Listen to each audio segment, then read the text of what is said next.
Hello, hello, hello besties! So, eto na naman tayo sa ating pangalawa, pangatlo, pang-apat, pang-lima, marami yan na episodes na less than $10 meals. Bakit $10 meals at hindi peso? Kasi po tayo ay nasa Canada. So, itong episode na to, ako ay excited kasi kasama ko ang aking anak. Diba tayong mga magulang, excited tayo kapag ang anak natin interesado na maging involved sa ating mga kinagigiliwan. Ako, cooking, kinagigiliwan ko. Obvious ba? So anyway, magsimula na tayo. Wala na pong patumpik-tumpik pa.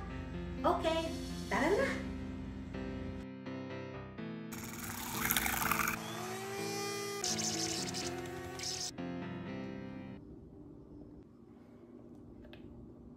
Hindi po natatanggal yung blade na to. Nakuha mo lahat. Okay. Apo. So, sriracha tsaka feta cheese.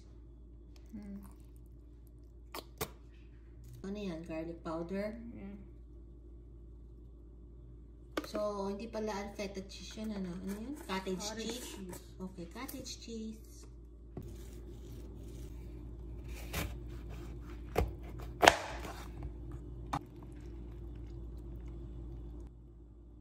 Just half a lemon lang.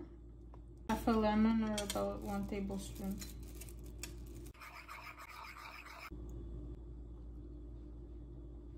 How many tablespoons? 2 teaspoons. 2 teaspoons of water. Anong lasa nito? E di, parang maanghang na maasim or what? Maanghang po, like sriracha mayo. Okay. Pero instead na mayo, Cottage cheese. cottage cheese. So, hindi mo na nilagyan ng mayo. Walang asukal, ano? Yeah. Kung ako, dahil may ligok sa matamis, may asukal. So, ilan? About 1 cup. 1 cup of cooked rice.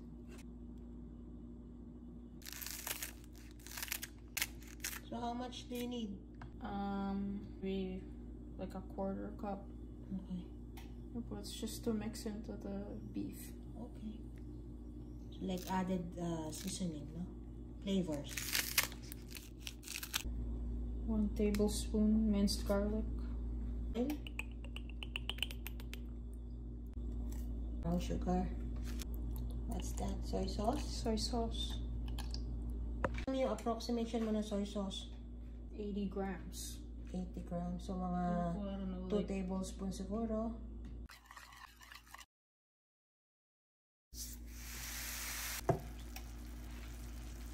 So, anong gagawin dyan? Basta continuous lang na ganyan until it's cooked. until it's cooked.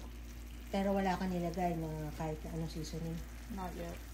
Not yet. Okay.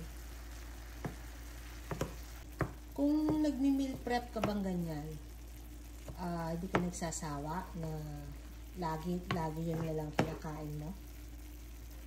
Hindi po. You just have to pick recipes that you actually like. Pero for 5 days, you will be eating once a day. 1 meal a day, no? Okay. And then the rest, anong yung kinakain mo? Yogurt, protein shake, protein Fruits. bars, fruits. Okay. And tapos, you add up all the calories of those things. Okay. So, meron kang goal na calorie na ini-meet per day. Okay. So, anong ginawa mo? I-high heat para mawala ng konti yan, Okay. So, meron pang konting parang juice, pero okay na.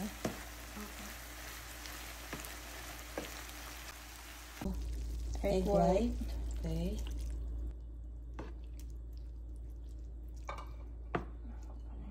Pero tinanggal mo siya kanina sa heat. So it doesn't overcook the egg whites. So, it doesn't overcook the egg white. Tapos, tinurn mo sa low yung heat mo, no? Okay.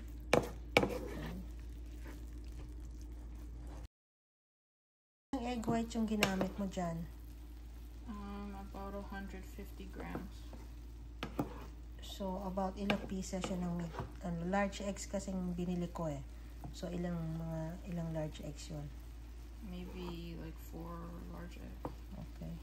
Okay na, no? Tapos yan yung sauce na ginawa natin kanina, no? Okay. So, i-add mo lang. Na-intriga ako eh. Anong lasa?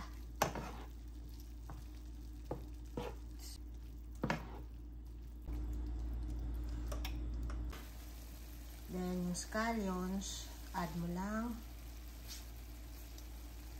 Additional flavors, no? Okay. Without adding calories. So, mix mo lang ng few minutes until mag-wilt, no? Okay. Try mo na yung kalan. Okay. So, ilang containers? 5? Okay. So, yung 1 cup, about 1 cup na rice, hahatiin mo pa sa 5.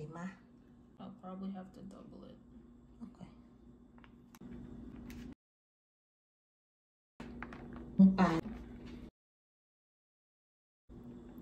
Tingnan nga. Besties. Tapos sauce na. About 400. Minsan kasi, pero hindi yan pa. So, besties, anong sasabi nyo? Nagustuhan nyo ba ang aking duet na pagluluto na kasama ko ang aking kinagkikiliwang anak? So, sana po ay nagustuhan nyo at meron naman kayong napulot kahit papano. So, wag po nyong kalilimutan to subscribe kung hindi pa. Like and share po my videos para naman po matulungan nyo kami na mag-grow yung ating channel at marami pang videos na magagawa. Sa susunod po ulit, huwag nyo pong kalilimutan, we would like you to share your comments, kung ano man po yung mga suggestions nyo at recommendations, and we will try our best na ma-accommodate po yan. Salamat po!